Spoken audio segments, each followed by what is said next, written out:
Welcome to ட்ரெண்டெக் channel.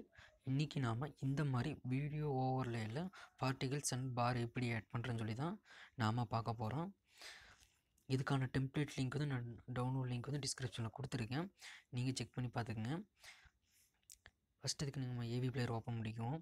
Open பண்ணிட்டு load from ஃபைலில் போய்ட்டு அந்த டெம்ப்ளேட் ஆட் பண்ணுங்கள். நீங்கள் எந்த டெம்ப்ளேட் வேணால் ஆட் பண்ணலாம், ஆனால் ஒரே ஒரு முக்கியமான பாயிண்ட் இருக்குது. அந்த பேக்ரவுண்ட் இமேஜ் வந்து பிளாக் கலரில் இருக்கணும், அதுதான் முக்கியமான பாயிண்ட்டு. எந்த டெம்ப்ளேட் வேணாலும் நீங்கள் எதை வேணாலும் நீங்கள் எடிட் பண்ணிங்க, ஆனால் பேக்ரவுண்ட் இமேஜ் வந்து பிளாக் கலரில் வச்சுக்கோங்க. அப்போ தான் வந்து அதில் குவாலிட்டியாக கொண்டு வர முடியும். க்ரீன் கலர் கூட நீங்கள் வைக்கலாம், ஆனால் அது வந்து அந்தளவுக்கு குவாலிட்டியாக வராது. ஸோ பிளாக் கலரில் வச்சுக்கோங்க. இது வந்து நார்மல் 720 பிக்சல் அல்லதுனா உங்கள் மொபைலுக்கு எது சப்போர்ட் ஆகுதோ அந்த இதில் வந்து நீங்கள் எக்ஸ்போர்ட் பண்ணிக்கோங்க. எக்ஸ்போர்ட் பண்ணதுக்கப்புறம் நீங்கள் அதில் எப்படி ஆட் பண்ணுறேன்னு சொல்லி நான் காமிக்க போகிறேன். அதுக்கு KineMaster அப்ளிகேஷன் ஓப்பன் பண்ணிக்கோங்க. நார்மலாக வழக்கம் போல் ஒரு இதை ஆட் பண்ணிக்கோங்க. நான் அதை டெலிட் பண்ணிட்டு நான் திரும்ப ஆட் பண்ணி காமிக்கிறேன். டெலிட் பண்ணிட்டேன். இந்த லேயரை கிளிக் பண்ணுங்கள். கிளிக் பண்ணிட்டு மீடியாவை கிளிக் பண்ணுங்கள். கிளிக் பண்ணிட்டு நீங்கள் எக்ஸ்போர்ட் பண்ண அந்த வீடியோவை இதில் செலக்ட் பண்ணணும். நான் அது வந்து டவுன்லோடில் இருக்கும், அதை கிளிக் பண்ணி நான் ஆட் பண்ணிட்டேன். இதில் பார்த்திங்கன்னா அவ்வளோதான், அது ஃபுல் ஸ்க்ரீன் வச்சுங்க. இந்த பார் எப்போவுமே வந்து ரொம்ப கீழே வைக்காதீங்க, ஏன்னா இந்த மாதிரி ஃபுல் ஸ்க்ரீன் அட்ஜஸ்ட் பண்ணுறப்ப உங்களுக்கு சம்டைம் வந்து செட் ஆகாது. ஸோ இந்த மாதிரி வச்சுக்கோங்க. வச்சுட்டு இந்த குரோமா கீன்னு இருக்குதுங்க, இது வந்து நீங்கள் எனேபிள் பண்ணுங்கள். எனேபிள் பண்ணிங்க அப்படின்னா உங்களுக்கு பார்த்திங்கன்னா நிறையா இது ரிமூவ் ஆகிருக்கும். அந்த கலர் பார்த்திங்களா, அந்த கலரை கிளிக் பண்ணுங்கள். கிளிக் பண்ணிட்டு பிளாக் கலர் கொடுங்க. கொடுத்துட்டு ஓகே கொடுங்க. ஓகே கொடுத்திங்கன்னா உங்களுக்கு பார்த்திங்கன்னா எதுவுமே இல்லாத மாதிரி இருக்கும். இதில் இந்த ஃபஸ்ட்டு வந்து 0 பண்ணிடுங்க.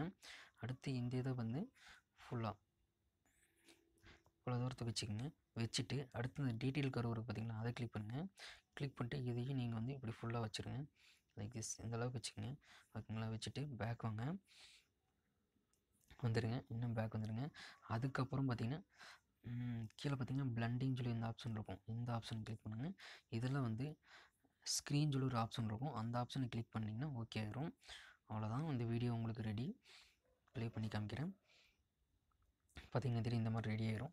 இல்லை இந்த பிளெண்டிங் ஆப்ஷன் இல்லை, ஓல்டு KineMaster யூஸ் பண்ணுறோம் அப்படின்னா நீங்கள் நார்மலாக இதை வந்து நீங்கள் நார்மல்லே வச்சிடுறேன். வச்சுட்டு இதை நீங்கள் அட்ஜஸ்ட் பண்ணணும். லைக் இதை நான் குறைச்சிக்கங்க. குறைச்சிட்டு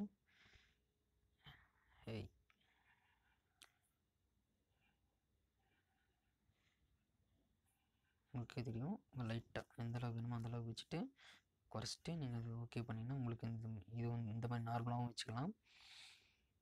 ஸோ நார்மலாகவும் வச்சுக்கலாம், இல்லை அந்த பிளெண்டிங் ஆப்ஷன் வச்சுக்கலாம். ஆனால் பெட்ரு பார்த்திங்கன்னா அந்த பிளெண்டிங் ஆப்ஷன் யூஸ் பண்ணி நீங்கள் அதை வந்து ஸ்க்ரீன் சொல்லி கொடுத்தீங்க அப்படின்னா உங்களுக்கு இன்னும் பெட்டராக இருக்கும், நல்ல குவாலிட்டியாக வரும். ஸோ ட்ரை பண்ணி பாருங்கள். இந்த விசுவலைசர் உங்களுக்கு பிடிச்சிருக்குன்னு நினைக்கிறேன். பிடிச்சிருந்தால் லைக் பண்ணுங்கள், சப்ஸ்கிரைப் பண்ணிடுங்க. ஏதாச்சும் டவுட்னா இன்ஸ்டாகிராமில் கேளுங்க, கண்டிப்பாக உங்களுக்கு நான் ரிப்ளை பண்ணுறேன். Thank you. Have a nice day.